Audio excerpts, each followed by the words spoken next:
Sa isang paaralan, ang ating pangunahing tauhan na si Gonta ay nanunood ng isang patalastas tungkol sa isang lugar na tinatawag na Deadman Wonderland, na nangangahulugang Wonderland ng mga patay.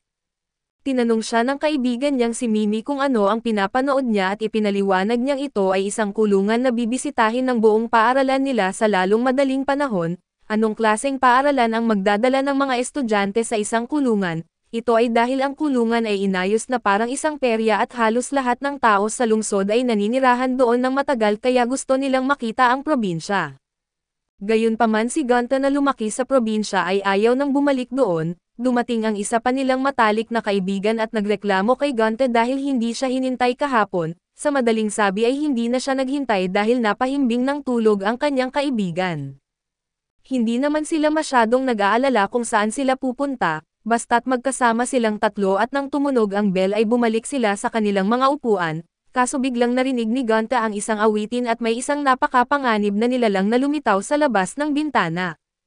Lumipad ang misteryosong nilalang hanggang sa ikatlong palapag ng kanilang silid-aralan at biglang umatake, nagwawasak sa buong silid at nawalan ng malay si Gonta. Nang magising siya ay natagpuan niya ang kanyang sarili sa isang eksenang puno ng dugo. Napansin niya si Mimi at sinubukan na tanungin ito kaso sa kanyang matinding pagkagulat at nakita niyang hawak ng nilalang ang pugot niyang ulo, napansin ng umaatake si Gonta na lumapit sa kanya at sinaksak siya sa dibdib. Nang magkamalay muli si Gonta ay nasa ospital na siya at pumasok ang mga pulis at inakusahan siya ng pagpatay sa 29 na estudyante. Lubos siyang nalilito dahil malinaw naman na siya ang biktima at iniulat sa balita na 29 na estudyante ang namatay, at napagdesisyonan ng mga pulis na arestuhin ang nag-iisang nakaligtas at nag-iisang saksi sa insidente. Tunay ngang hindi maintindihan ang ganitong kaisipan na para bang isang krimen ang makaligtas sa isang kakilakilabot na pangyayari. Dumating ang isang abogado upang makipag-usap kay Gonta at isinama siya at sinabi ni Gonta na ang lalaking nakasuot ng pula ang tunay na may kasalanan, ngunit walang naniniwala sa kanya. Sinubukan niyang ipakita ang kanyang sugat subalit misteryosong nawala ito, inakala ng abogado na nasa matinding pagkabigla pa rin si Gonta at nangakong tutulungan siya. Gayunpaman sa korte ay hinatulan ng kamatayan si Gonta at dinala siya palayo sa matinding pagkagulat. Nang napagtanto niya ang nangyayari ay idineklara niyang wala siyang kasalanan, nagmamadaling lumapit ang mga magulang ng mga biktima at sinaktan siya na sinigawan siyang sinungaling. Sinuntok siya ng ama ni Mimi at nalaglag ang kanyang cellphone at sa pagbagsak nito ay lumabas ang isang video, kung saan ipinapakita si Gonta na mayabang na nagsasalita tungkol sa kung paano siya walang takot dahil siya ay menor de edad at hindi matatakot sa batas. Binanggit din niya na itinago niya ang sandata at ilalabas lamang ito kapag malaya na siya. Malinaw na isang setup ito pero wala pa ring naniwala sa kanya at sinabi rin ng abogado na wala na siyang tsansang umapela at iniwan siya. Walang magawa si Gonta at samantala sa loob ng kulungang perya, isang batang babae na nakaputi ang umaawit. Bigla niyang naramdaman ang presensya ni Gonta at sa mga sandaling iyon ay dinala na siya sa Deadman Wonderland. Ilang taon na ang nakalipas mula nang tamaan ng isang napakalakas na lindol ang Tokyo, na nagdulot ng matinding pagkasira. Itinayo ang kulungang ito upang makakaakit ng mga turista at muling buhayin ang lungsod. Ito rin ang tanging pribadong kulungan sa Tokyo at pagkapasok ni Gonta ay ipinakilala ang sarili ng isang warden na nagngangalang Makina, dahil sa tahimik at mahina niyang kilos inakala ni Makina na nagsisisi siya. Ipinaliwanag niyang ang lugar na ito ay isang negosyo na may sarili nitong mga patakaran, kumita sila ng pera mula sa mga palabas ng mga preso at ang kwelyo sa kanyang leeg ay may kakayahang kontrolin ang mga bilanggo, mula sa pagpapadala ng kuryente hanggang sa pagsubaybay sa kanilang lokasyon. Habang naglalakad ay nabangga si Gonta ng isang binatang nagtutulak ng kariton at tinulungan siyang pulutin ang kanyang gamit. Ngunit inutusan siya ni Makina na isauli ang bagay na kinuha niya at pinilit ng lalaki na wala siyang kasalanan, kaso agad siyang pinutol ng matalim na espada ni Makina.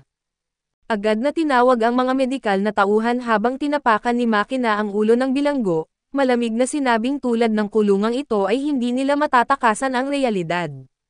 Sa mga sandaling iyon ay dumating ang abogado at inutusan si Makina na ipatupad na agad ang hatol kay Gonta.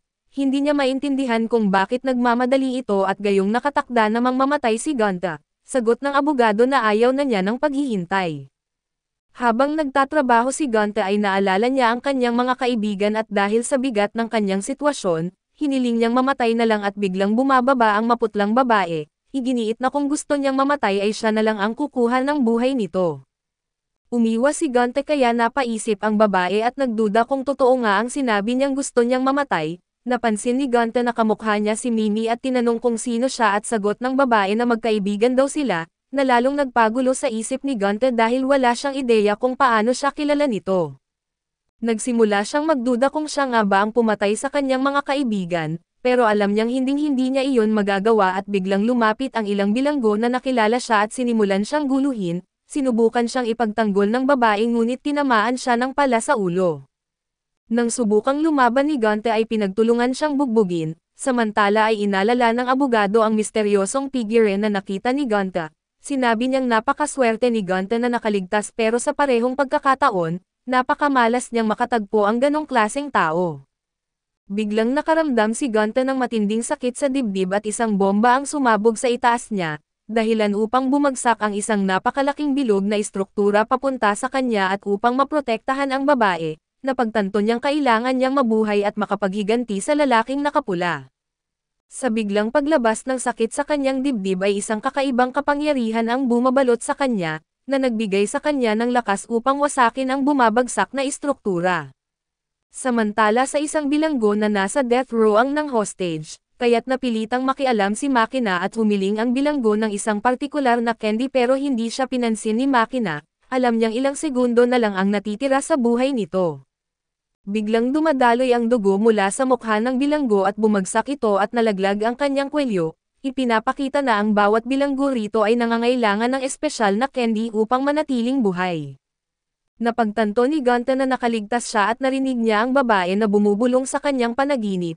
Binibigkas ang pangalang Shiro nang magising ito ay tuwang-tuwa siyang makita si Gunte ulit, sa puntong iyon ay napagpasyahan ni Gunte na ituring siyang isang kaibigan. Kinagabihan ay muling sinuri ni Makina ang nangyaring insidente kay Gunte at napag-alaman niyang ang pagpapasabog ay bahagi ng plano ng abogado, gayunpaman ay ikinagulat niya ang katotohanang nabuhay si Gunte na kahit na 3 ibang bilanggo ang namatay dahil dito, nagtataka si Makina kung ano ang espesyal kay Gunte. Maya-maya ay pumunta si Gunte sa klinik ng kulungan para sa isang check-up. Tinanong siya ng nurse kung nakain na niya ang kanyang candy pero wala siyang ideya kung ano ang tinutukoy nito. Ang lalaking nabangga ni Gunte kanina ay umamin na aksidente niyang nakuha ang candy ni Gunte kaya't siya naparusahan ni Makina. Ipinaliwanag niya kay Gunte na walang awa ang lugar na ito at walang paraan para makatakas. Ang tanging paraan para mabuhay ay sumunod sa lahat ng patakaran kahit gaano man ito kahirap. Biglang lumitaw si Shiro at inimbitahan si Gunte na maglaro at napagtanto ng lalaki na ang tinutukoy ni Shiro ay ang dog race, isang paligsahan na inorganisa ng kulungan na kunwari ay voluntaryo para sa mga preso. Sa katunayan, ito ay isang paraan upang kumita ng pera ang kulungan at ang mga bilanggo sa pamamagitan ng gantimpala na binabayaran sa isang natatanging pera ng kulungan. Kung mananalo si Gunte ay maaari siyang makabili ng pagkain at iba pang bagay na kailangan niya, o kahit mag-ipon upang mapababa ang kanyang sentensya at bagamat hindi sigurado kung kaya niyang manalo, pumayag siya dahil sa gutom na siya. Habang papunta sila sa lugar ng paligsahan at nasalubong nila si Makina, na nagbabala kay Gunte na basahing mabuti ang mga patakaran kung gusto niyang mabuhay. Samantala nakipag-ugnayan ang lalaki sa abogado na si Tamaki upang ipaalam na sasali si Gunte sa dog race. Sa locker room ay sinimulan ni Gunte basahin ang mga patakaran nang biglang lumapit ang lalaki mula kanina at ipinakilala ang sarili bilang CEO. Nagkasundo silang maging magkaibigan ngunit maya-maya ay dumating ang isang kilabot na bilanggo na nagngangalang Kuzo. Nang makita siya ng ibang mga preso ay nagsitakbuhan ang ilan at umurong sa paligsahan at si Kuzo ay isang dating taekwondo gold medalist na 2 beses na kampyon sa martial arts. Kaso nawala ang kanyang karera matapos niyang bugbugin ang isang tao dahil hindi ibinigay sa kanya ang numero ng isang artista. Napansin niya na bago si Gunte kaya't sinuntok niya ito dahil hindi siya yumukod bilang pagbibigay galang. Pagkatapos ay hinagis niya si Yo sa sahig at tinapakan ang kamay nito na sabay babala na sinumang susuko ay maaaring makancel ang karera, at hindi niya hahayaan iyon dahil determinado siyang manalo ng premyo anuman ang mangyari. Sa loob ng kulungan ay ipinagmamalaki niyang siya ang batas, pangalawa lamang sa mga gwardya at hinawakan ni Kuzo si Gunte at inutusan siyang ngumiti. Nang pilit ngumiti si Gunte ay isa na namang suntok ang natanggap niya. Biglang lumapit si Shiro na may dala siyang tinapay para kay Gonta at tinapakan ang paa ni Kuzo. Nagalit ito at sinubukan na suntukin si Shiro pero biglang dumating si Makina at isang magaan na hiwa gamit ang kanyang espada ang nagbigay ng babala kay Kuzo. Sa takot ay humurong ito. Samantala ay inihatid palabas si Yo na sinamantala ang pagkakataong makatakas sa laban. Iniabot ni Shiro ang tinapay kay Gonta pero nanatili siyang nagugulat at hindi ito kinain at bumalik si Gonta sa pagbabasa ng mga patakaran. Natuklasan niyang ang kwelyo sa kanyang leeg ay nag-i-inject ng lason sa kanyang katawan sa regular na pagitan. Ang tanging lunas ay ang espesyal na candy at kung hindi siya makakain nito ay mamamatay siya sa loob ng 3 araw.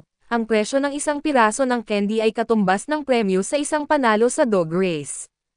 Napagtanto ni Gonta na kung hindi siya mananalo upang makuha ang susunod niyang candy, siguradong mamamatay siya at samantala nang makita ng abogado na sumali si Gonta sa karera, iniutos niyang itaas ang antas ng panganib sa pinakamataas na level at inutusan ang cleanup crew na maghanda.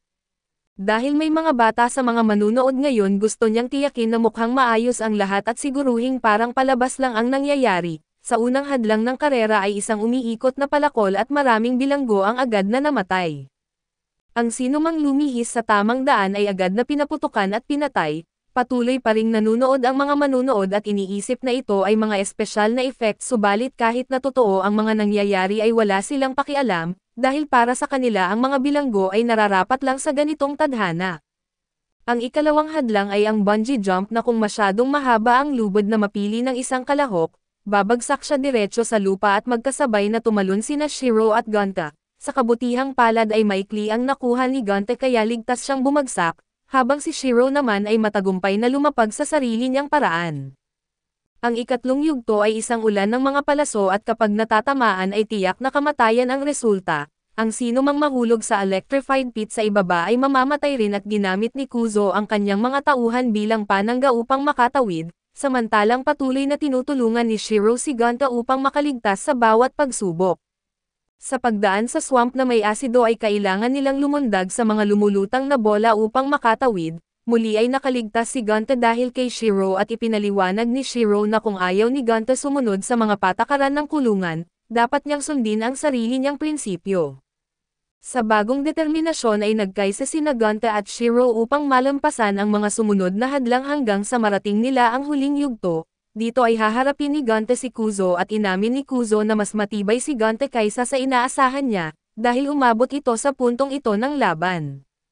Ang patakaran sa huling yugto ay survival na kung saan ang sahig ay unti-unting babagsak, at ang huling taong may hawak ng bola ang panalo at sa isang mabilis na galaw ay nakuha ni Gonta ang bola, kaya siya ang naging pangunahing target ni Kuzo.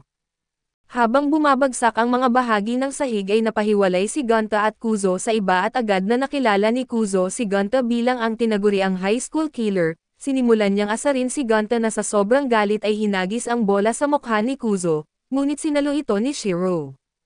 Nagpahayag si Gonta na susundin na niya ang sarili niyang patakaran at hinamon niya si Kuzo na lumapit kung kaya nito. Sa pamamagitan ng mabilis na paggalaw ay naiwasan ni Gonta si Kuzo at pumwesto sa isang sulok na hindi siya kayang abutin. Biglang nahulog si Shiro at habang bumabagsak, may nakitang pulang liwanag si Kuzo at sinubukan na tumakbo sa ligtas na lugar kaso nabigo at tuluyang nahulog, samantala ay nagawang kumapit ni Shiro sa isang gilid at pilit niyang iniabot ang bola kay Gonta. Gayunpaman bago pa niya ito may hagis ang sahig na kanyang kinakapitan ay bumagsak na. Sa pagitan ng pagpili ng panalo at pagsasagip kay Shiro ay pinili ni Gonta na abutin ang kamay ni Shiro kaysa sa bola. Dahil walang nanalo ay nagalit ang mga manunood, samantala ay alam ni Gonta na nawala ang pagkakataon niyang makuha ang antidote candy, ngunit wala siyang pinagsisihan sa kanyang desisyon. Makalipas ang ilang oras ay pinagalitan si Tamaki ng kanyang mga kasamahan sa konseho dahil sa labis na bilang ng namatay na bilanggo. Ang dog race kahapon ay mistulang isang pampublikong massacre at gayunpaman ay hindi na tinag si Tamaki, iginiit niyang ipagpatuloy ang pagpopondo sa kulungan dahil dito nila ikinukulong ang Redman. Samantala ay kumakain ng tinapay sina Gonta at Shiro at iniisip niya na baka ito na ang araw na mamamatay siya dahil sa lason. Maraming bilanggo ang nakaramdam ng pasasalamat na hindi sila sumali sa karera kahapon. Narinig niyo ang pinag-uusapan ni Gonta at Shiro at unti-unti niyang napagtanto na tila nadadamay ang lahat ng nakapaligid kay Gonta at dahil iniisip niyang malapit na siyang mamatay, nagsulat si Gonta ng isang liham na nagsisilbing kanyang huling habilin at inilaan niya ito sa ama ni Mimi. Biglang dumating si Yo at sinabi kay Gonta na sila na ngayon ang magkasama sa isang selda. Ibinigay ni Yo kay Gonta ang kanyang candy na siyang nagligtas ng buhay nito. Binalaan siya ni Yo na huwag kalimutan ang utang na loob na ito dahil maraming dugo ang ibinuwis para makuha ang candy. Dagdag pa ni Yo ay hindi niya maintindihan kung bakit interesado ang warden kay Gonta. Sa katunayan ay binigyan pa siya ng warden ng ilang pribilehiyo upang bantayan si Gonta at habang nahihirapan siya sa paglunok ng gamot, dinala siya ni Yo sa labas para kumain. Samantala ay natanggap ng warden ang balitang nakatakas na mula sa security system ang Redman. Habang nag-e-enjoy sina Gonta at Yo sa kanilang ice cream, si Yo naman ang nagbayad ng kanilang pagkain, kaya hindi na kailangang mag-alala ni Gonta tungkol sa pera. Sa kanyang pagmamasid ay nagsimulang magduda si Yo kung talagang si Gonta nga ang pumatay sa kanyang mga kaklase. Habang kumakain ng ice cream ay binabalikan ni Gonta ang masasayang alaala kasama ang kanyang dalawang kaibigan, para sa kanya iyon ang pinakamaligayang sandali ng kanyang buhay. Biglang tumunog ang orasan at nakaramdam si Gonta ng matinding sakit sa kanyang dibdib at muling lumitaw ang Redman. Naglikha ito ng isang ipu-ipo na kayang humiwas sa lahat ng madadaanan nito at maraming bilanggo ang nadamay. At nang makita ni Gonta na nasugatan si Yo sa vortex ay nag-alab ang kanyang galit. Hindi na niya hahayaang mawala pang muli ang kanyang mga kaibigan. Tumayo si Gonta na puno ng puot at pinakawalan ang kanyang kapangyarihan na isang direktang pag-atake sa ulo ng Redman. Gayunpaman ay hindi man lang nasaktan ang Redman at sa halip, ngumiti lang ito ng matikas habang papalayo. Si Gonta na pagod ay wala ng lakas upang habulin siya, samantala ay labis na natuwa ang warden matapos makita ang tunay na kakayahan ni Gonta. Sa wakas ay natagpuan na niya ang matagal na niyang hinahanap.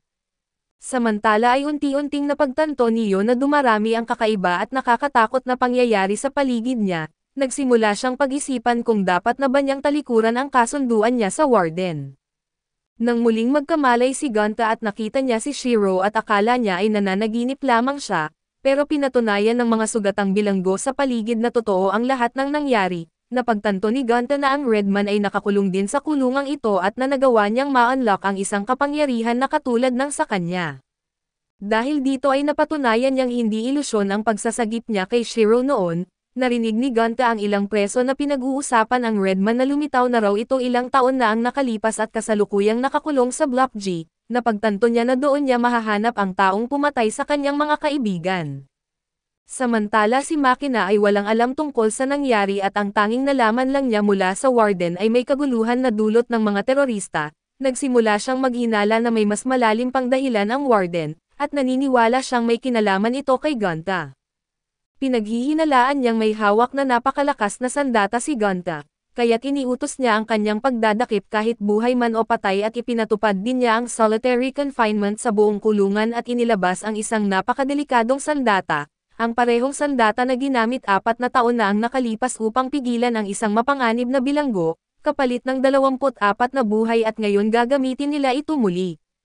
Ipinatawag ang lahat ng bilanggo pabalik sa kanilang mga selda at iniutos kay Gonta na mag-report at kapag tumanggi siya ay gagamit sila ng puwersa upang siya ay dalhin, samantala ay nakipag-ugnayan ang warden kay Yo at inutusan siyang mas tutukan pa si Gonta. Tumanggi si Yo dahil hindi niya gustong maging yaya ng isang halimaw, pero nagbago ang isip niya nang inialok sa kanya ng warden ang mas malaking gantimpala. Nang marinig ni Gonta na siya ay ipinapatawag ay sinubukan niyang tumakas kaso agad na naglock ang mga emergency doors. Natagpuan siya ni Yo at inamin ni Gonta na sinusubukan niyang makarating sa Block G upang harapin ang Redman at ito ang pumatay sa kanyang mga kaibigan. Labis na nagulat si Yo sa kanyang nalaman lalo na't hindi raw umiiral ang Block G, dahil ang mga selda sa kulungan ay mula A hanggang F lamang. Gayunpaman alam ni Shiro kung paano makapunta sa Block G ngunit sa simula ay tumanggi siyang tumulong dahil naiinis siya kay Gonta at sa parehong sandali, isang guard robot ang nakakita sa kanila at tinukoy si Gonta bilang target. Dahil sa desperado ay nakiusap si Gonta kay Shiro na tulungan siya, sa huli ay napilitan si Shiro at sinipa ang isang vent na nagsilbing lagusan para sa kanilang pagtakas at bago pa sila matamaan ng atake ng robot, mabilis silang pumasok sa lagusan at gayunpaman dahil sa pagsabog ay natulak silang pababa. Hindi pa rin sila tinantanan ng robot at patuloy silang hinabol, habang sinusundan ni Shiro ang tamang daan papunta sa Block G at biglang sumugod ang robot kay Gonta. Sa kabutihang palad ay nagamit ni Yo ang kanyang kasanayan sa pagnanakaw upang pansamantalang i-disable ang robot, na nagbigay sa kanila ng sapat na oras upang makarating sa Block G. Muli ay bumalik ang robot kaya mabilis silang nagtago. Samantala ay nagulat si Makina nang malaman niyang may isang bahagi ng kulungan na wala sa ilalim ng kanyang kontrol. Doon ay naramdaman ni Gonta na muli niyang idinadamay ang kanyang mga kaibigan sa panganib. Dahil dito ay biglang sumugod si Shiro sa robot at sinipa ito sa ulo at sa galit ay tinanong niya si Gonta kung bakit hindi siya itinuring na tunay na kaibigan. Mabilis na nakabawi ang robot at sa kagustuhang mailigtas ang kanyang nag-iisang kaibigan, sinubukan ni Gonta na gamitin ang kanyang kapangyarihan.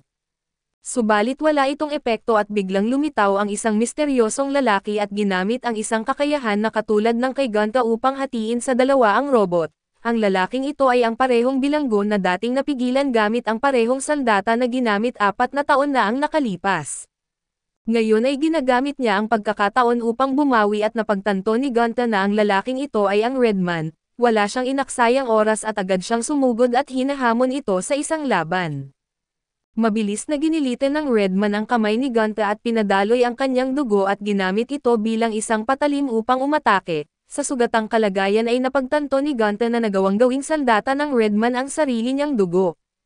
Nalaman ng Warden na may kaguluhan sa Block G at tinukso ng Redman si Gonta na sinasabing ang tunay nilang laban ay bukas, pero bibigyan muna siya ng warm-up ngayon at dinampot ni Gonta ang isang bakal na tubo at sumugod. Pero naiwasan ito ng Redman dahilan upang bumagsak siya. Nang bumalik siya ay hiniwa ng Redman ang tubo sa maliliit na piraso at tinawag siyang mahina at walang kwenta bago tumalikod at umalis. Napagtanto ni Gonta na kailangan ng dugo upang gumana ang kanyang kapangyarihan, pinilit niyang gamitin ito at naghagis ng blood bullet sa Redman. Nagawa nitong harangin ang atake pero nabasag ang kanyang sandata at ginamit nito ang katawan upang hadlangan ang atake ni Gonta kaso napigilan pa rin ito ng buo. Nagsimulang magbago ang pananaw ng Redman kay Gonta at hindi niya alam ang tungkol sa lalaking nakasuot ng pulang damit na binabanggit ni Gonta, kaya napagtanto nitong hindi siya ang pumatay sa kanyang mga kaibigan. Naging mausisa si Gonta tungkol sa kapangyarihang ito kaya't ipinahayag ng lalaki ang kanyang pangalan ay si SG. Sinabi niyang hindi niya kailangang malaman kung sino si Gonta pero malinaw na magagamit nito ang kanyang kapangyarihan, dagdag pa niya ay hindi lang sila ni Redman ang may ganitong kakayahan. Ang kulungang ito ay itinayo upang ikulong ang mga taong tulad niya kaya't dapat na alam na ito ni Gonta sa ngayon. Nais ipagpatuloy ni SG ang laban pero biglang sumugod si Shiro at sinipa siya sa ulo. Napagtanto ni SG na babae pala si Shiro at biglang namula at nakaramdam siya ng pagkalito at iginiit na magpapalit ng damit si Shiro dahil hindi siya komportable sa masikip nitong kasuotan. Biglang parehong tinamaan ng tranquilizer dart sina Gonta at SG ng mga sundalo. Nang makita ni Shiro na nasaktan si Gonta at agad siyang sumugod at pinagsusuntok ang mga sundalo, nahuli sila at dinala sa harapan ng warden at ipinag-utos ng warden na palayain si Yu subalit nagulat ang mga sundalo nang makita nilang walang prison number si Shiro, inakala nilang isa siyang bilanggo na may defective records. Samantala ay inutusan ni Makina ang kanyang mga tauhan na maghanap ng anumang bakas sa labanan sa pagitan ng robot at ni Gonta, pero wala silang natagpo ang anuman at maging ang robot ay misteryosong nawala, agad niyang napagtanto na may ginawa ang warden at ito ang tinaguriang Sly Fox. Dahil dito ay nagpasya siyang hanapin ang direktor ng kulungan at dinala sina Yo at Shiro sa ibang lugar. Tinanong ni Yo kung bakit ang kulungang ito ay lihim na ipinaliwanag ng mga sundalo na ang bawat bilanggo rito ay may kakayahang kontrolin ang kanilang dugo, kaya sila ay itinuturing na sobrang delikado. Maging sila ay hindi alam ang tunay na pinagmulan ng kapangyarihang ito. Matapos nito ay pinakawalan sina Yo at Shiro pero sinabi ng mga bantay kay Shiro na hanapin na lamang si Gonta kung gusto niya itong makita muli. Kinuha rin nila ang pera ni Yo bilang kabayaran sa pinsalang nagawa. Nagising si Gonta at natagpuan ang sarili sa isang experiment table at sa harapan niya ay lumitaw ang warden na hindi lang pala warden, kundi siya rin ang huwad na abogado at samantala si SG ay nasa infirmary pa rin at halatang naiilang pa rin sa mga babae. Sinubukan siyang pigilan ng nurse sa laban niya kinabukasan pero bigla siyang tumayo at nagbanta na walang sino man ang maaaring magpatigil sa kanya. Ipinagtapat ng warden kay Gunta ang katotohanan na nagpapanggap lang siyang abogado at sinadya niyang paratangan si Gunta ng krimen upang maipakulong siya rito. Ginawa niya ito dahil bigla lang niya itong naisip sa kanyang impulsiveness at sa sobrang galit, minura siya ni Gunta kaya't sinampal siya ng warden. Pagkatapos ay sinabi ng warden kay Gunta na kinabukasan ay kailangang harapin niya si SG sa isang laban. Sa Block G ang mga laban at eksperimento ay pangkaraniwan at ang isang panalo sa laban ay mas malaking gantimpala kaysa sa dog race. Hindi lang pera at candy ang gantimpala na kapag nanalo siya ng maraming beses, magkakaroon siya ng pagkakataong makaharap ang lalaking bumabagabag sa kanya ang lalaking nakapula, siya ang pinakamapanganib na tao sa buong kulungan at ang unang taong nagkaroon ng ganitong kapangyarihan. Dahil dito ay nanumpa si Gunta na papatayin niya hindi lamang ang lalaking nakapula kundi pati na rin ang warden, pero pinaalalahanan siya ng warden na unahin muna niya ang laban kinabukasan at doon ay ipinakita sa kanya ng warden ang isang lumang video. Ilang taon na ang nakalipas isang insidente ang nagdulot ng paglitaw ng isang parasitic entity, ang sinumang mahahawaan nito ay magkakaroon ng kakaibang kapangyarihan. Upang subukan ang limitasyon ng kapangyarihang ito ay itinayo ang isang underground tournament sa loob ng kulungan. Sa panunood ni Gunta ng madugong mga eksena ay napasigaw siya sa gulat, pinilit siyang panoorin ito ng paulit-ulit hanggang sa halos mabaliw siya at sa madaling salita kung mananalo siya ay makakatanggap siya ng pera at candy, pero kung matatalo siya ay kamatayan ang naghihintay sa kanya. Sinabi ng warden kay Gunta na si SG ay simple na muscle-bound fighter pero hindi ito nagbago ng katotohanang mahirap ang kanilang laban pagdating sa kanilang mga kakayahan. Ipinapaalala rin ng warden kay Gunta na kung sakaling mamatay siya ay hindi pa rin siya magiging walang silbi na gagamitin pa rin siya bilang isang experimental specimen. Samantala ay dumating si Makina sa opisina ng direktor ng kulungan pero pinigilan siya ng dalawang gwardya. Sinabihan siyang hindi maaaring makipagkita sa direktor at siya ay tahasang tinatakot, ayaw ni Makina na mapalala pa ang sitwasyon kaya umalis na lang siya. Samantala galit pa rin si Yo dahil sa nawala niyang pera subalit si Shiro ay nais lamang tulungan si Gunta.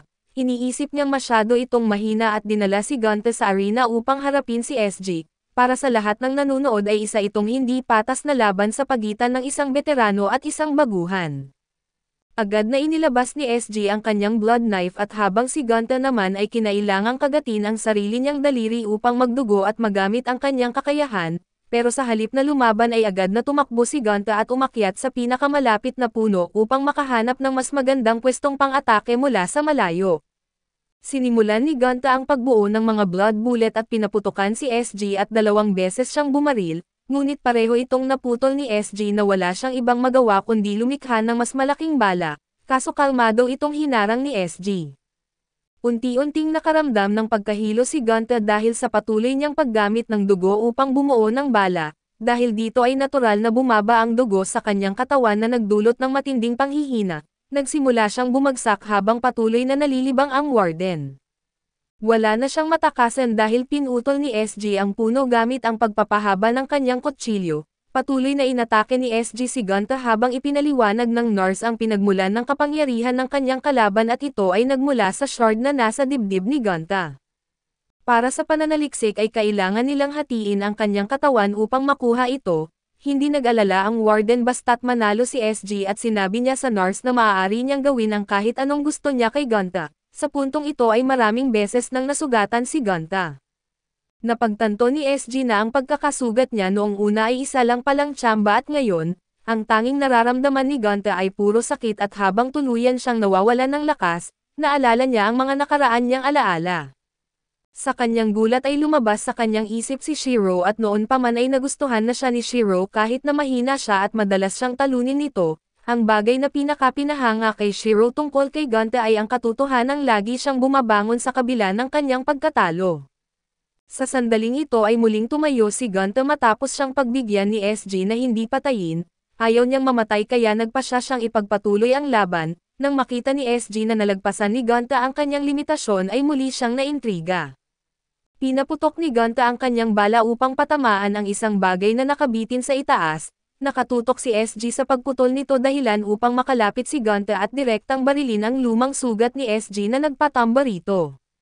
Samantala ay si Shiro at Yo ay nakatagpo ng isang impormante na may alam sa tao na hinahanap ni Yo sa Block G, kaya napagdesisyonan nilang bumalik doon at alam ng impormante ang lokasyon kaya't binili ni Yo ang impormasyon.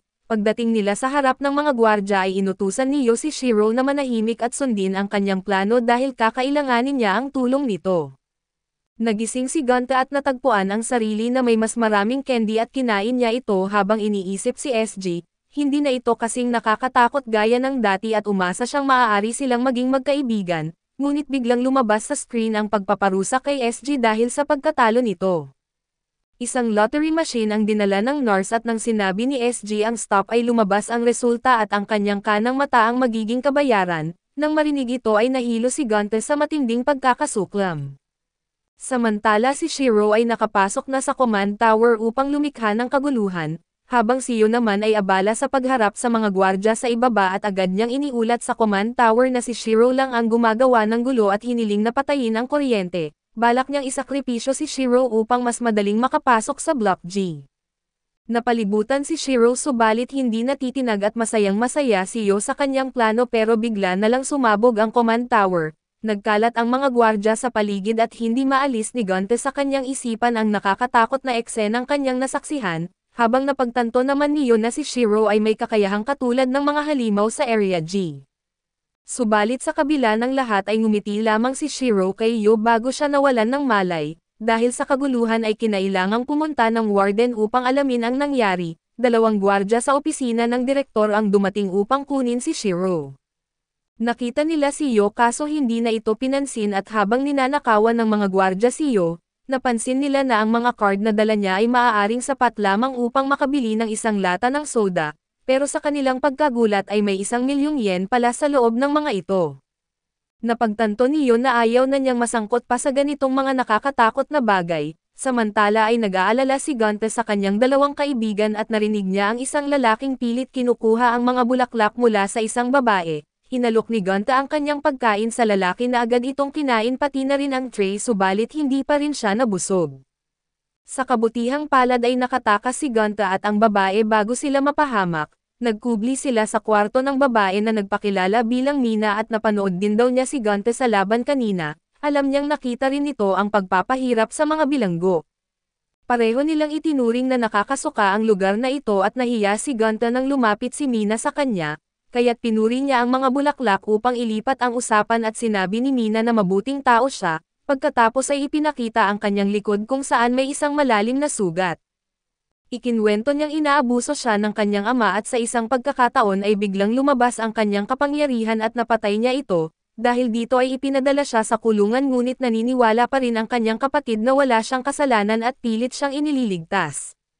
Pagod na si Mina sa pamamalagi sa kulungan at ayaw na niyang lumahok sa mga madugong laban, nang siya ay tumalikod ay muntik na niyang maipakita ang hindi dapat makita kaya parehong umiwas ng tingin silang dalawa. Iminungkahi ni Gonta na magtakas silang magkasama dahil pareho silang may kapangyarihan.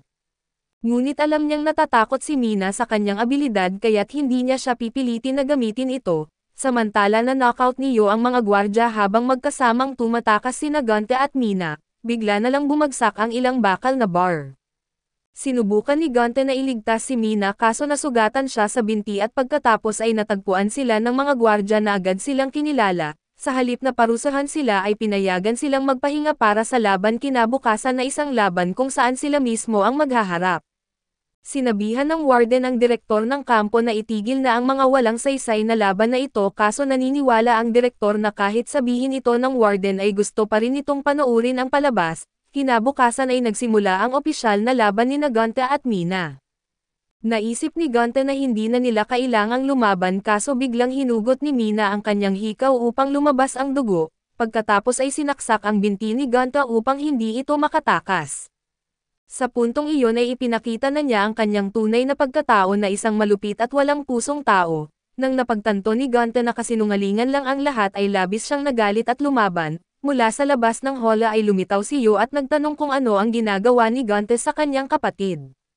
Dito niya natuklasan na may kapangyarihan pala ang kanyang kapatid na babae kaso balak niyang gamitin ang pera upang bilhin ang kanyang kalayaan. Sinubukan ng mga gwardya na hilahin palayo si Yo, pero iniutos ng warden na hayaan siyang pumasok sa loob ng hola.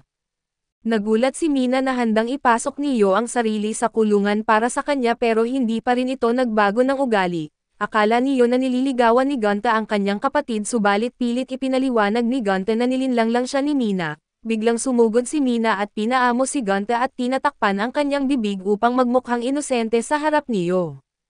Sa matinding galit ay nais sanang saksakin ni Gonta si Mina pero humaharang si Yo at sa pagkakita sa kahangalan ng kanyang kapatid, nagpa siya si Mina na tapusin na rin siya dito at ibinunyag ni Yo na alam niyang may kapangyarihan si Mina noon pa man. Naalala niya ang araw na muntik ng gahasain ng kanilang ama si Mina at sa labis na galit ay tumakbo si Yo na may dalang kutsilyo. Iniisip na siya ang nakapatay sa kanilang ama pero sa totoo lang, si Mina ang pumatay rito gamit ang kanyang kapangyarihan. Pinakiusapan ni Yo ang kanyang kapatid na huwag nang magsinungaling at anuman ang mangyari ay ipagtatanggol pa rin niya ito, subalit wala nang pagpapahalaga si Mina sa kanyang kapatid at sinimulan niyang pahirapan si Yo na siyang nagudyok kay Gonta na lumaban. Ginamit ni Mina si Yo bilang shield kaya't hindi ito makakalaban ng maayos at sinubukan ni Gonta ipaliwanag kay Mina na kapatid niya si Yo, ngunit hindi niya ito pinakinggan at matagal na niyang kinasusuklaman ang kanyang pamilya. Alam niyang si Yo ay palaging ganito na isang taong handang magpakabayani para sa iba, naniniwala siya na noong sinaktan siya ni Yo na may mahalagang bagay itong kinuha mula sa kanya, sa huli ay inamin ni Gonta na totoo nga ito. Hindi nag-alala si Mina at itinapon si Gonta sa isang sulok at doon ay napilitan si Gonta na lumaban kaso alam niyang gagamitin ulit ni Mina si Yo bilang shield. Habang patuloy niyang pinahihirapan silang dalawa ay ipinaliwanag ni Mina ang matinding galit niya sa kanyang ina. Noong nangyari ang trahedya ay iniwan siya ng kanyang sariling ina upang iligtas lamang ang isang bulaklak, samantala ay sinamantala ni Gonta ang isang sandali ng pagkagambala ni Mina at agad na pinaputukan ito, ngunit nagawa pa rin niyang gamitin ang isang whip upang itali siya. Gayunpaman hindi natitinag si Gonta at isinulong niya ang kanyang atake. Iniisip na si Mina ang tunay na hangal sa sitwasyong ito at agad siyang pinatumba gamit ang isang headbutt. Nagalit ang mga manunood na nagsabing mahina ang atake ni Gonta at kulang sa dugo, sa inis ay itinuro ni Gonta sa kanila ang gitnang daliri at iginiit na mananalo siya sa paraang gusto niya, pagkatapos ay inutusan niya ang warden na pakakawalan na siya. Si SG na nanonood mula sa gilid ay lalong naging interesado kay Gonta habang pinapanood niya ito. Samantala ay patuloy pa ring naaliw ang direktor ng kampo sa pinapanood niyang laban, iniutos niya na gisingin si Shiro at ihanda siya para matupad ang kanyang matagal ng pangarap. Pinakain niya si Shiro pero tila naging ibang tao ito at wala na ang dating inosenteng Shiro. Sinimulan ng direktor na gamitin ang kanyang kapangyarihan upang lumaban kay Shiro. Nagpatuloy ang sagupaan na isa ang umatake habang ang isa ay mabilis na umiiwas. Habang nangyayari ito ay muling nagkita sina Gonta at Yo, humingi ng paumanhin si Gonta sa nangyari sa kapatid ni Yo at biglang yumanig ng malakas ang buong paligid. Ang kama ni Mina ay tumama sa isang glass cabinet na agad bumagsak. Nagising si Mina at naalala ang araw kung kailan siya iniwan ng kanyang ina at noon si Yo ang nagligtas sa kanya at ngayon, muli siyang pinoprotektahan nito at bagamat bahagyang nasugatan mula sa pagsasagip sa kanyang kapatid, hindi pa rin nagalit si Yo kay Mina kaso sa pananaw ni Mina ay isa lamang siyang sinungaling. Sa kabila ng kanyang sugat ay binanggit ni Yo na hindi siya magagalit sa kanya at dahan-dahan niyang inalis ang mga bubog na nakabaon sa kanyang kamay, napansin niyang mahal pa rin ni Mina ang mga bulaklak at nagpasya siyang ilayo siya mula sa lugar na ito, kung sakaling imbestigahan sila siya ang tatanggap ng lahat ng sisi. Nagmamakaawang sinabi ni Mina na huwag siyang mag-isip ng ganoon dahil sa hindi nito mababago ang katotohanang siya ang pumatay sa kanilang ama, samantala biglang nagsimulang bumalik sa alaala ni Gonta ang mga imahe ni Shiro, paulit-ulit na lumilitaw si Shiro sa kanyang isipan na tila isang bagay na hindi niya matakasan. Habang nangyayari ang lahat ay natalo na ni Shiro ang direktor. Alam niyang hindi na kailanman babalik si Shiro sa dati niyang pagkatao dahil siya mismo ang nakapulang nilalang at ito ang taong itinakwil noon. Subalit abala ang mga sundalo sa pag-aayos ng pinsalang dulot ng matinding shockwave at hindi sinasadyang mabangga ni Gonta si SG at humingi siya ng paumanhin tungkol sa insidente sa mata nito, ngunit para kay SG isa lang iyong pangkaraniwang pangyayari kaya hindi na niya ito pinag-isipan. Ipinaalam niya kay Gonta na maraming butas ang kanyang estilo sa pakikipaglaban dahil madalas niyang inuulit ang parehong galaw, habang nag-uusap sila ay nauwi ang kanilang usapan sa mga pelikulang pinapanood nila noong bata pa sila. Biglang lumabas si Yo mula sa isang kwarto matapos masipa palabas ng kanyang kapatid, hindi naman ito nasugatan ng husto kaya nagawa pa niyang magpalat ng damit ng mag-isa. Nang pumasok si Gonta sa loob at biglang inihagis sa kanya ang isang klorera na sa kabutihang palad, naiwasan niya ito kaso si SG naman ang tinamaan at dahil sa pangyayaring ito ay biglang naalala ni SG na medyo may bisa rin pala ang headbutt ni Gonta. Maya-maya ay tinanong niya kung nasaan si Shiro at sinabi niyo na nagkahiwalay sila nang pumasok sa kulungan. Biglang naalala ni Gonta na matagal na niyang kilala si Shiro at noong nagtatrabaho pa ang kanyang ina sa isang research institute, madalas niyang bisitahin si Shiro para makipaglaro. Isang beses na nasaktan si Shiro dahil sa isang injection at bigla itong nagalit sa kanya, nalungkot si Gonta at lumayo pero biglang napansin niyang balisa ang kanyang ina at may isang asong pang-eksperimento na biglang humahabol sa kanya. Sa takot ay tinawag niya si Shiro na agad tumalon mula sa itaas at sinunggaban ang aso. Matapos nito ay nagkabati sila at nagpatuloy sa paglalaro at alam niyo ang totoong nangyari kay Shiro, pero hindi niya gustong sirain ang imahe nito sa isipan ni Gonta. Samantala galit na galit si Makina dahil isinara ng warden ang lahat ng impormasyon tungkol sa Block G at sa mga kakayahang pinag-aaralan niya, desidido siyang lumabag sa mga patakaran upang mailantad ang katotohanan. Doon ay natanggap na ng warden ang impormasyon tungkol sa bato sa katawan ni Gonta na kapareho ng isa na naging parasito sa pulang kasuotan, hindi niya pa ito maaaring pag-aralan ngayon dahil kasalukuyan itong laruan ng direktor, plano niyang hintayin ang pagkamatay ng direktor upang kunin ang lahat para sa kanyang sarili. Sa kabilang banda ay nagpunta si Gonta upang hanapin si Yo sa kwarto ni Mina kaso si Mina lang ang naroon. Tinanong niya kung naparusahan na ito at ibinunyag ni Mina na dati na siyang nawala ng isang bato sa katawan. Samantala si Yo ay nasa labas na sinusubukan na bawiin ang perang kinuha sa kanya ng 2 sundalo, habang tumatakbo ay bigla siyang tinamaan sa ulo ng isang batang babae na may kapangyarihan, dahilan upang mawalan siya ng malay. Si Yo naman ay muling nakatagpo ng warden na may kasamang isang monghe na may pambihirang kakayahan. Sinabi ng pinuno ng kulungan kay Yo na hindi niya kayang bilhin ang kalayaan ng kanyang kapatid gamit ang pera, ipatutupad na nila ang parusa kay Mina at sinubukan ni Yo na kumilos pero bigla siyang binaril ng monghe sa bibig. Nagkamalay si Gonta at muling nakita ang babaeng umatake sa kanya, ipinaliwanag nitong sinusubukan lang niyang sukatin ang kakayahan ni Gonta, ngunit tila hindi pa ito lubusang nahasa at pinakilala niya ang sarili bilang Kara. Maya-maya ay lumapit ang isang lalaki at ipinakilala ang sarili bilang Nagi at ito ang pinuno ng underground resistance. Napansin ni Gonta na parang mekanikal ang boses nito at ipinahayag ni Nagi na ang kanilang layunin ay sirain ang hola na ginawa ng direktor at ng pinuno ng kulungan. Naniniwala silang si Gonta ay makakatulong sa kanila at napagtanto ni Gonta na hindi siya nag-iisa sa labanang ito na may iba pang mga taong may parehong adhikain tulad niya. Gayunpaman ay gusto munang iligtas ni Gonta si Mina, sinabihan siya ni Nagi na manatili muna sandali.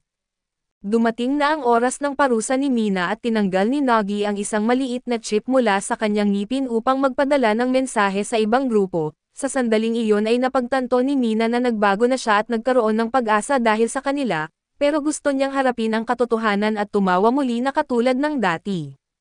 Gayunpaman ang parusa niya sa pagkakataong ito ay simpleng paggupit lamang ng kanyang buhok. Nakialam si Nagi dahil wala naman sa patakaran ng number crunching machine ang paggupit ng buhok bilang parusa. Biglang dumating ang monghe dala si Yo at agad na pinaulanan ng bala ang silid upang wasakin ito. Sinubukan ni Gonta na sumugod at lumaban kaso agad siyang tinamaan at napatalsik palayo ng monghe. Inilabas ng monghe ang kanyang instrumento na biglang naging isang sandata at nagdasal para sa kaluluwa ni Gonta. Biglang bumagsak mula sa itaas si Shiro at sinira ang kanyang sandata. Muli siyang naging superhero ni Gonta at sinagip ito, napagtanto niyo na muntik na niyang makakalimutan kung sino talaga ang tunay na halimaw. Nang makita ng monghe si Shiro ay nagdesisyon siyang umalis. Bumalik ang isa pang miyembro ng resistance na si Riro na siyang nagligtas kay Mina. Muling nagtipon ang buong grupo upang salubungin ang kanilang bagong kasapi na si Gonta at habang pinagmamasdan ang masayahin at mababait na miyembro ng grupo, sandaling nakadama si Gonta ng kasiyahan. Pagkatapos ay naghanda si Nagi ng pagkain para kay Shiro, may nagtanong kung bakit siya nasa Block G kung wala naman siyang espesyal na kakayahan, sinagot ni Shiro na matagal na siyang nakatira doon. Samantala ay natuklasan ni Makina na malapit nang dumating ang mga tagapag-inspeksyon upang obserbahan ang kulungan, naniniwala siyang sa pagkakataong iyon na mapipilitan ang warden na ipagtapat ang lahat ng kanyang itinatago. Kasabay nito ay naghanda rin ang mga tauhan ni Nagi upang isagawa ang kanilang plano kasabay ng inspeksyon. Pinaniniwalaan nilang magpapakita ng normal na kilos ang warden upang magmukhang wala siyang itinatago. Sa sandaling iyon ay balak nilang mag-alsa at lumikha ng kaguluhan, gayunpaman ay magiging kalaban nila ang mga tulad ng mungheng nakaharap nila kanina na mga taong hindi na maaaring baguhin. Ang mga taong ito ay dadaan sa matinding parusa at ang sinumang makaligtas ay magiging alipin ng farm boss. Naisip ni Gonta na maaaring hindi tinatablan ang mga ito ng kanilang kakayahan, ngunit ipinakita ni Riro ang footage ng kanilang laban. Sa video ay lumabas na hindi naman talaga hindi tinatablan ng kakayahan ni Gonta ang mga kalaban na sa halip, nagmintas lang ang kanyang atake at dahil dito ay tinawag ni Riro si Gonta na walang silbi at hindi mapagkakatiwalaan, na lubhang nakasakit sa kanyang pride. Sa inis ay iginiit ni Gonta na hindi pa naman siya opisyal na sumasali sa grupo at saka umalis, samantala ay tuwang-tuwa ang warden nang matuklasan niyang patay na ang direktor dahil sa wakas, ang buong kulungan ay magiging kanya. Nagpunta si Gonta kay SG upang tanungin ito tungkol sa mga tauhan ng boss na kilala bilang Takers. Nagalit si SG nang malamang nakalaban na ni Gonta ang mga ito nang hindi siya tinawag, pero ipinaliwanag niya na hindi naman niya sinadya at nagkataon lang na nakasalubong niya sila. Alam ni SG ang tungkol kay Nagi at ibinunyag na may matinding galit ito sa Takers at 2 taon na ang nakalipas. Pinilit si Nagi at ang kanyang asawa na maglaban at sa halip na lumaban, sumuko si Nagi kaya't pinarusahan siya sa pamamagitan ng pagwasak sa kanyang vocal cords na dahilan upang hindi na siya makapagsalita. Hindi nagustuhan ng warden kung paano minamanipula ni Nagi ang mga resulta kaya pinarusahan din niya ang asawa ni Nagi. Sinubukan nilang tumakas ngunit inatake sila ng monghe at napatay ang asawa ni Nagi, habang siya naman ay nanatiling buhay ngunit hindi man lang nagawang isigaw ang pangalan nito. Maya-maya ay natagpuan ni Gonta si Nagi na naglalaro kasama si Shiro at humingi siya ng paumanhin sa pagtataas ng kanyang boses kanina. Ipinaliwanag ni Nagi na kahit mukhang masaya ang resistance ay pakiramdam nilang nakaupo sila sa isang barilas ng mga bala. Hindi siya lumalaban para sa paghihiganti kundi para pabagsakin ang lugar na ito at makamit ang kalayaan. May anak siyang naiwan sa labas at iyon ang dahilan kung bakit siya patuloy na nakikibaka.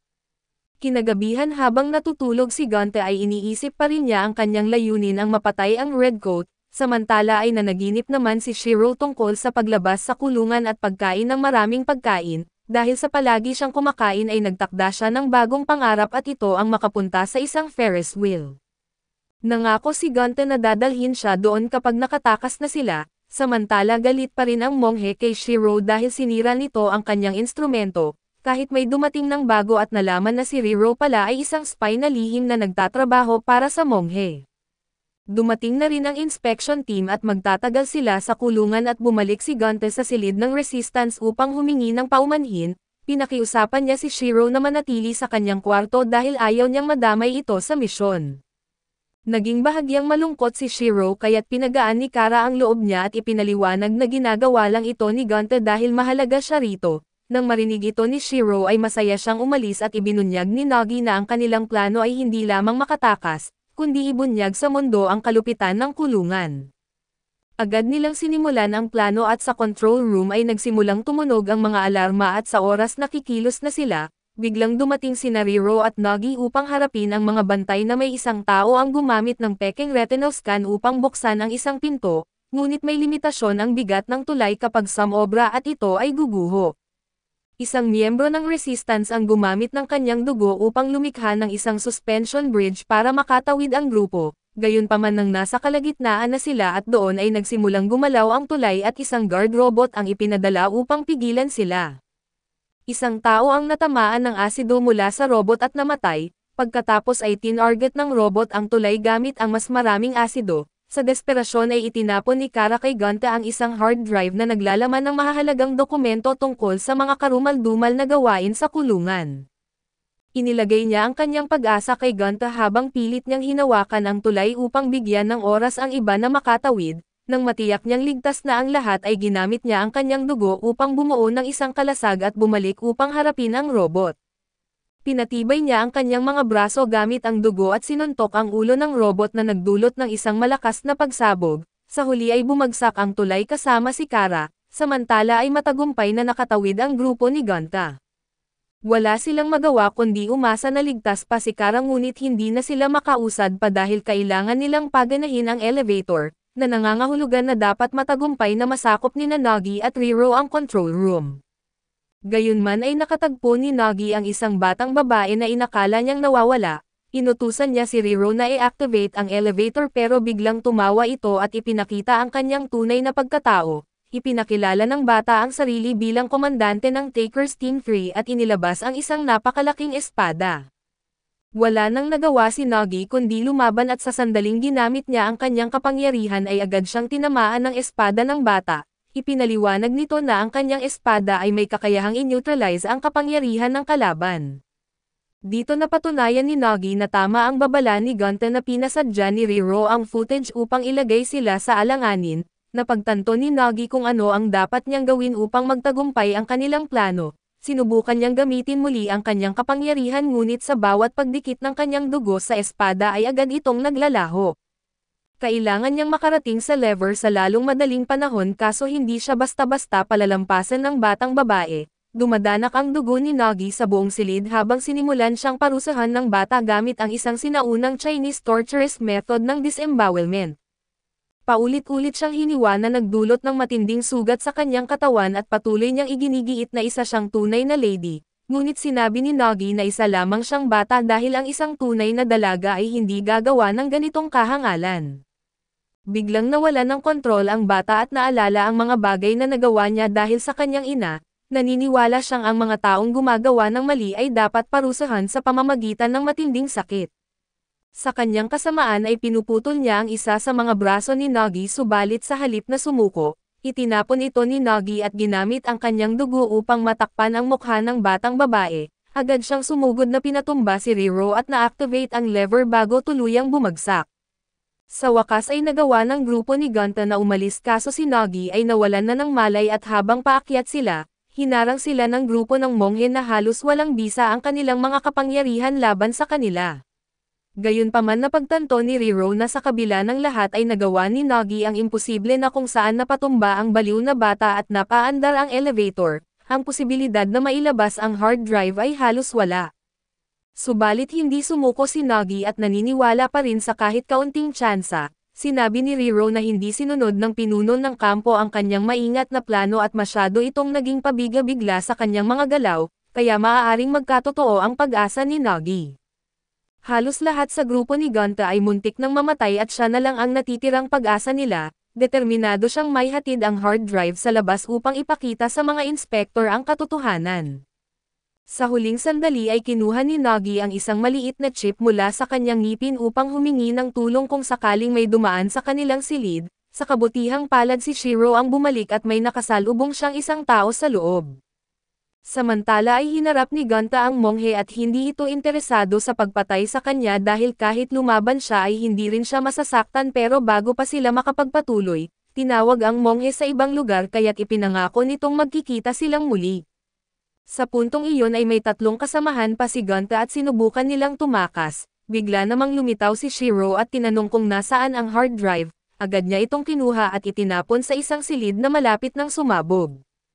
Naniniwala siyang napakapanganib ng hard drive na ito at alam din iyon ni Gonta pero para sa kanya, itinapon lang ni Shiro ang kanyang pag-asa at pag-asa ng lahat. Sinabi ni Shiro na ginawa lang niya ito upang protektahan si Gonta dahil sobrang mahina siya. Kaso sa matinding galit ay sinuntok siya ni Gonta at sinabing ayaw na niya itong makita pa kailanman at makalipas ang lahat, bumalik ang grupo ng resistance sa kanilang silid at sa kabutihang palad ay buhay pa si Kara. Nang marinig niya ang nangyari ay hindi siya nagtanim ng sama ng loob. Nais niyang subukang muli dahil alam niyang hanggat may kahit isang tao na makakalabas at maipapakita sa mga inspektor ang kanilang kapangyarihan, may pag-asa pa ring maipahayag ang katotohanan sa mundo at alam ni Kara na magiging matagumpay sila dahil naniniwala siyang buhay pa si Nagi. Hindi basta-basta papatayin ng monghe si Nagi kaya't sigurado siyang nasa buhay pa ito at patuloy silang susubok dahil hanggat may pag-asa, may magagawa pa sila at sa katunayan buhay pa nga si Nagi. Ang dahilan kung bakit hindi niya pinatay ang grupo ng resistance ay dahil gusto niyang pilitin si Nagi na sumali sa Takers. Samantala si Makina at ang kanyang mga tauhan ay patuloy na kinokopya ang mga datos mula sa silid ng warden nang biglang pumasok ang warden at ang kanyang tenyente. Napansin ni Maki na tila alam ng tenyente ang plano ng pinuno ng kampo at siya pa mismo ang nagpopondo rito. Samantala nais ni Kara na makahanap ng mas maraming kasapi sa resistance, sino mang may balak tumakas ay maaaring sumali at ilang pangalan ang iminungkahi kaso wala ni isa ang akma. Nais ni Gonta na tumulong sa abot ng kanyang makakaya subalit naniniwala si Kara na kailangan nila ng mga may karanasan at hindi iyon si Gonta. Nasaktan siya sa iniisip na galit sa kanya si Kara at biglang lumitaw si Riro at nagtanong kung sino ang sumisira sa kanyang plano. Wala pang nakakaalam na siya ang traidor kaya't direkta niyang inamin ito, ipinaalam niyang ang hard drive ay talagang isang bomba at dapat ay patay na silang lahat sa pagsabog nito. Ngunit may isang taong sumisira sa plano at doon napagtanto ni Gonta na tunay ngang iniligtas siya ni Shiro. Si Riro ay binigyan ng bagong misyon habang si Nagi naman ay patuloy na pinipilit na sumali sa Takers. Alam ng monghe kung gaano kahalaga kay Nagi ang kanyang mga kaibigan kaya't nagbanta itong papatayin ang bawat isa sa kanila kung hindi ito susuko. Ang unang pinili ni Riro ay si Gonta. Samantala ay malungkot pa rin si Shiro matapos siyang sinisigawan ni Gonta kahit tinulungan niya ito. Bumalik siya sa opisina ng direktor at kumain ng cookies habang naaalala ito at hindi niya napigil ang umiyak habang kumakain. Natuklasan naman ni Gonta na si Riro pala ang nag-edit ng footage na ginamit upang siraan siya, dahil dito ay isinabak ni Riro si Gonta laban sa dalawang baliw at ang una ay isang mabangis na hayop na iniwan sa kagubatan at pinalaki ng mga oso, habang ang isa naman ay isang mamamatay tao na kinakatay ang mga babae upang gamitin ang kanilang balat sa kanyang sining. Sa huling sandali bago pa siya tuluyang mapatay ay dumating si SG upang sagipin siya at matapos talunin ang dalawa, nagtanong si SG kung sino ang pinakamalakas sa lugar na iyon at sa kasamaang palad, ang dalawang kalaban lang pala ni Gonta ang pinakamalakas doon. Sa kabila ng lahat ay may kakayahan pa rin ang mga sandata ng grupong ito na i-neutralize ang espada ni SG, ngunit hindi nagpatinag si SG at pinalakas niya ang kanyang braso at pinalabas ang kanyang talon sa supersonic speed na isang bilis na imposibleng harangin. Si Rakuro na kanina lang ay natatawa sa kanyang sarili ay biglang pinagpawisan sa kaba, napagtanto ni Gonta na sa lahat ng aspeto at napakalayo ng agwat ng lakas ni SG kumpara sa kanya, samantala si Shiro naman ay nakatagpo ng isang taong nagbabala sa kanya na iligtas si Gonta. Kahit na tinurukan siya ng maraming droga ay patuloy na tumangging sumali si Nagi sa Takers, gusto ng monghe na maalala ni Nagi ang nangyari 2 taon na ang nakalipas ang araw na nagwala siya matapos mapatay ang kanyang asawa. Dinala siya sa kulungan matapos niyang patayin ang 22 tauhan ng monghe ng walang awa at sa takot ay nagtago ang monghe noon sa isang aparador upang mailigtas ang sarili. Ngayon ay gusto niyang muling gisingin ang halimaw sa loob ni Nagi upang tuluyan itong mapasailalim sa Takers. Samantala hinimok ng mga miyembro ng Resistance si SG na sumali sa kanila kaso tinanggihan niya ito, wala siyang malasakit sa mundo sa labas at para sa kanya pareho lang ang labas at ang kulungang ito, kapwa baliw kaso dito ay may kumpiyansa siyang maging sarili niya na kung saan ang malakas ang may karapatang maghari. Iyon ang mundong gusto niya at matapos umalis si SG ay agad siyang hinabol ni Gonta at napagtanto niyang isa itong kaawa-awang tao. Alam niyang ang kanyang kahinaan ang naging sanhi ng lahat ng problema at pakiramdam niya ay nararapat lang siyang maparusahan dahil sa maling pag-unawa niya kay Shiro. Dahil dito ay agad siyang nagpunta sa training room ni SG at hiniling na turuan siya kung paano lumaban. Pagod na si Gonta sa pagiging mahina at gusto niyang matutong lumaban na hindi lang para iligtas si Nagi, hindi lang para mapanatag si Shiro kundi higit sa lahat upang makapaghiganti sa lalaking nakapula. Gusto niyang durugan ang sarili niyang kahinaan kaso gayunman ay hindi maunawaan ni Shiro kung bakit siya nasasaktan ng labis, bakit siya kinamumuhian ni Gonta at bakit hindi na masarap ang cookies, bakit kahit gaano karami ang kainin niya pakiramdam niya ay hindi siya nabubusog. Ang taong kasama niya ay sinabihan siyang huwag nang mag-alala kay Gonta o sa iba pang mahihina, pero nagkamali siya ng pagkaunawa rito na akala niya ay kailangan niyang puntahan si Gonta at ipakita rito ang nararamdaman niya. Sa oras na iyon ay nagdesisyon sina Kara at ang iba pang miyembro ng Resistance na ipagpatuloy ang misyon nang hindi isinasama si Gonta. Pakiramdam nila ay sapat na ang paghihirap nito at ito ang pinakamagandang desisyon para sa kanya. Gagawa na lang sila ng sariling plano at mag-a-adjust kung kinakailangan. Naniniwala si Riro na ang kanilang pagkakataong makatakas ay nakasalalay sa kung gagalaw ba ang Takers upang pigilan sila, ngunit hindi natitinag dito si Kara. Handa siyang pumasok sa loob mismo ng hanay ng Takers upang pigilan ang mga ito at alam niyang walang anak si Nagi. Ito'y isang ilusyon na ginawa lang ng kanyang isip upang bigyan siya ng dahilan para ipagpatuloy ang laban. Habang patuloy na nakikipagsikap si Gonte kay SG, sinabi nito na kailangan niyang matutunang kontrolin ang kanyang dugo na parang bahagi ng kanyang katawan. Nang tanungin ni Gonte kung paano niya ito magagawa ay kinuha ni SG ang lahat ng kanyang candy at dinurog ang mga ito sa harapan niya maliban sa isang piraso. Gusto niyang itulak si Gonte sa kanyang sukdulang limitasyon upang matanggap niya ang huling candy. Kung hindi niya ito magawa ay kailangan na niyang ihanda ang sarili sa kamatayan at sa sandaling iyon, sinabi ni SG na harangin niya ang bawat suntok ni Gonte sa kanyang pinakamabilis na bilis. Kung ang blood projectile ni Gonte ay hindi mas mabilis kaysa sa kanya na tiyak na mamamatay siya, biglang lumapit ang taong kasama ni Shiro upang batiin si Gonte at upang hanapin din si Shiro. Nakilala siya ni SG at tinanong kung saan siya napunta sa napakahabang panahon. Mula sa pagiging pinakamalakas ay naging pinakamahina siya at tinanong ni Toto si SG kung maaari siyang makahingi ng dugo, ngunit abala si SG kaya hindi siya pinansin. Pagkatapos ay ipinakilala niya ang sarili kay Gonte na siya si Toto at matapos magpakilala ay agad siyang tumalikod at umalis. Samantala tinawag ng warden ang monghe at inutusan itong harapin ang ilang daga na gumagala at hindi alam ng warden na kontrolado na niya ang isipan ni Nagi. Nakarating si Kara sa kinaroroonan ng Takers at hindi sinasadyang nakasalubong si Shiro na noon ay lasing na lasing. Napilitan si Kara na bantayan siya pero biglang nakilala ng monghe ang boses ni Kara at agad siyang inilantad sa harapan ng lahat. Habang nangyayari ito ay hindi pa rin nakakagawa ng progreso si Gonte sa kanyang pagsasanay. Sa huli ay isinukol na ito ni SG at inutusan siyang magpahinga bago isagawa ang plano ng resistance. Hindi na niya kayang mawalan pa ng dugo at mahimatay at bagamat hinang-hina na, sinubukan pa rin ni Gonte na iputok ang isa pang bala. Sa kabutihang palad ang huling putok niya ay biglang bumilis habang papalapit sa target. Biglang inanunsyo ng monghe na nahuli na niya sina Shiro at Kara, iginiit nitong hahayaan niyang paglaruan muna sila ng kanyang mga tauhan bago tuluyang tapusin, sigaw ni Kara sa lahat na ituloy ang plano at huwag siyang intindihin. Hindi na nakayanan ni Gonte ang nangyari at agad siyang tumakbo upang iligtas sila.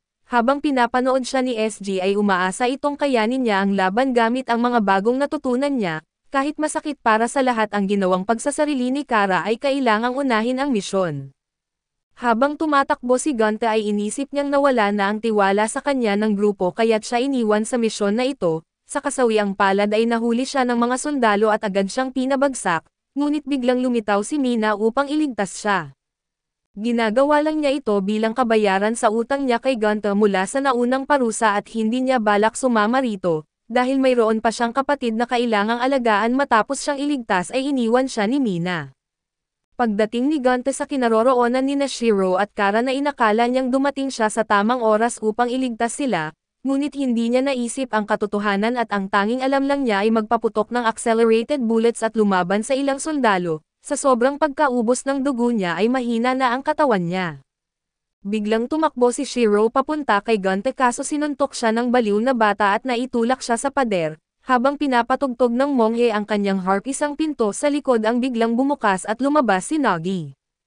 Tatangkang tumakbo si Kara papunta kay Nagi kaso sinabi nito sa kanya na huwag lumapit at naalala na ni Nagi ang lahat, wala siyang anak at ang tanging anak na meron siya ay pinatay pa noong nasa sinapupunan. Bumalik siya sa kanyang dating pagkatao mula 2 taon na ang nakalipas, isang halimaw na handang iparamdam sa mundo ang sakit na naranasan niya at gamit ang kanyang dugo, lumikha siya ng blood orbs at pinasabog ang mga ito. Isa-isang pinatay ni Nagi ang mga Takers at sundalo na maging ang baliw na bata ay natakot sa kanya, ngunit wala itong pakialam sa plano ng monghe at iyon mismo ang gusto niya at ito ang muling mawalan ng kontrol si Nagi. Biglang itinoon ni Nagi ang kanyang atake kay Shiro at sa huling sandali, tumalon si Gonte upang saluhin ang atake para sa kanya at gusto niyang matubos ang kanyang kasalanan kay Shiro, kahit na patuloy itong sumisigaw at nagsasabing huwag niyang gawin iyon para sa kanya. Sinabi ni Shiro na hindi niya mararamdaman ang sakit kahit anong mangyari, ngunit para kay Gonte ay hindi ito tungkol sa sakit at ito ay tungkol sa pagtubos ng sarili niyang pagkakamali. Ngunit hindi iyon mahalaga kay Gonte at ipinangako niyang protektahan si Shiro anuman ang mangyari. Sinubukan niyang abutin si Nagi na umaasang may natitira pang liwanag sa loob nito, Subalit tanging kadiliman lang ang nakikita ni Nagi at inamin ni Gunter na isa lamang siyang bata at hindi niya lubos na nauunawaan ang sakit na nararamdaman nito, pero nauunawaan niya ang pagkawala at ang pakiramdam ng pagdurusa at kawalan ng pag-asa. Sa kabila ng lahat si Nagi rin mismo ang nagturo sa kanya na kahit saan ka naroroon ay palaging may liwanag. Sa sandaling iyon ay narinig ni Nagi ang tunog ng kampanilya ni Kara at unti-unting nagbalik ang kanyang pagkatao. Naalala niya ang kanyang mga kasama ang mga taong nagpakita sa kanya ng daan. Biglang bumagsak si Gunter at nagsimulang mangisay at napagtanto niyang nauubusan na siya ng oras. Hindi pa niya nakakain ang antidote candy at ginigising ni Kara si Nagi at tinulungan siyang makita na hindi pa siya nag-iisa na may mga kaibigan pa siyang nasa tabi niya. Subalit bago pa sila makakilos ay biglang sinaksak si Kara ng monghe at sa matinding galit, nagtipon si Gunter ng lakas at naghanda ng isang mas malakas na bala. Itinutok niya ito sa monghe at pinaputok. Napakalakas ng putok na iyon kaya nasira ang ring ng monghe at sinubukan niyang iputok ang isa pang bala, ngunit nang mawala ang usok at naroon pa rin ang monghe na bahagyang nasugatan lamang, ginamit ni Kara ang kanyang dugo upang lumikha ng isang armor at pigilan ang matinding pagdurugo. Kaso sadya palang iniwasan ng monghe ang kanyang puso na hindi upang iligtas siya, kundi upang bigyan si Nagi ng pagkakataong tapusin siya mismo. Subalit hindi na ang dating Nagi ang nasa harapan nila. Muli siyang naging sarili niya at naniniwala siyang ang mga taong totoong makakapagligtas sa kanya ay narito na sa harapan niya. Labis na nadismaya ang monghe na nawala ang halimaw sa loob ni Nagi at sa galit ay binaril niya ito sa dibdib. Hindi pa siya nakontento ay walang awa niyang pinagbabaril ang sarili niyang mga sundalo. Sumisigaw si Gunter at pinipigilan siya kaso wala siyang magawa. Isang saglit ng kanyang buhay ang ipinakita na isang maikling kasaysayan ng tao na ito. Bilang isang monghe ay lumaki siya sa isang templo at nagkaroon ng isang pusa bilang alaga kaso sa templo, 3 tao ang patuloy na nang-aabuso at walang awang nananakit sa kanya, hindi niya alam na aabot sa ganito ang mga ginagawa nila. Minsang humingi siya ng payo sa abot pero sa halip na maliwanagan, unti-unti siyang nagbuo ng isang baluktot na paniniwala na ang kamatayan ang siyang tunay na kaligtasan para sa mga nawawala sa landas. Sa araw ng malaking trahedya ay nawasak ang templo kasabay ng pagbagsak nito, namatay rin ang kanyang pinakamamahal na pusa at nang matagpuan siya ng abot, natagpuan din nito ang 3 taong matagal nang nanakit sa kanya lahat sila ay pinaslang niya. Mula noon ay itinuring niyang isang biyaya ang kamatayan at para sa kanya ay ito ang pinakamagandang paraan ng pagbibigay ng kaligtasan sa mundo, samantala ay unti-unting nalason ang katawan ni Gunter at sa kanyang pagtakas ay hindi sinasadyang nabangga ng baliw na bata si Toto, na agad siyang pinatay gamit ang parehong uri ng talam na ginagamit ni SG. Sa sandaling iyon ay napagpasyahan ng monghe na ililigtas niya ang lahat hanggang sa dumating ang isang taong makapagliligtas sa kanya. Pagod na si Gunter sa walang katapusang siklo ng kamatayan, alam niyang kailangan niyang gumawa ng isang bagay upang tapusin ito. Biglang gumaling ang mga sugat ni Shiro at tumayo siya upang protektahan si Gunter kaso sa halip, humakbang siya sa harapan niya at habang magkasama silang nakatayo, parehong nagpakita ng misteryosong mga simbolo sina Gunter at Shiro. Biglang lumakas ng husto ang kapangyarihan ni Gunter kaya't nagawa niyang maglabas ng isang napakalakas na bala. Samantala ay hinawakan ni Nagi ang monghe upang hindi ito makaiwas at sa sandaling iyon, napagtanto ng monghe na si Nagi pala ang tunay na makapagliligtas sa kanya. Pinakawalan ni Nagi ang isang napakalakas na putok dahilan upang tumalsik ang monghe sa pader at maipit sa bumagsak na mga debris. Agad na tumakbo si Gunter sa tabi ni Nagi at ibinigay ni Nagi ang candy sa kanya, sinasabing hindi na niya ito kailangan. Kinain ni Gunter ang candy at narinig ang huling salita ni Nagi bago ito tuluyang pumanaw. Pagkatapos ay nilapitan niya si Shiro na muling nakita ang carousel at ipinangako na tuparin ang usapan nilang magkasama silang tatakas. Humingi rin ng paumanhin si Gunter kay Shiro sa lahat ng nagawa niyang mali sa kanya. Nang kainin niya ang candy ay napagtanto niyang napakapait nito na hindi lang dahil sa gamot, kundi dahil sa lahat ng sakripisyong kinailangan niyang gawin upang makuha ito. Kinabukasan ay labis na naiinis ang warden sa kabiguan ng monghe, gayunpaman tinanong siya ni Makina kung nagagalit siya dahil may isang taong nakatakas, pilit niyang itinanggi ito at iginigiit na walang sino man ang maaaring makatakas mula sa kanyang kontrol. Nagtanong din si Makina kung bakit nawala si Nayo at Gunter sa loob ng 11 araw at bumalik na puno ng sugat, plano niyang imbestigahan sila pero para sa ngayon ay kailangan niyang hintayin ang bagong direktor. Sa mga sumunod na araw ay umakyat si Gonta sa rooftop upang maglaro kasama si Shiro. Habang naroon ay nagsimula siyang umawit ng isang kanta at ito ang parehong kantang isinulat ng kanyang nanay noon. Bigla niyang hiniling kay Shiro na tumigil sa pag-awit dahil ito rin ang kantang inawit ng taong nakapula at nagtaka siya kung paano ito nalaman ni Shiro.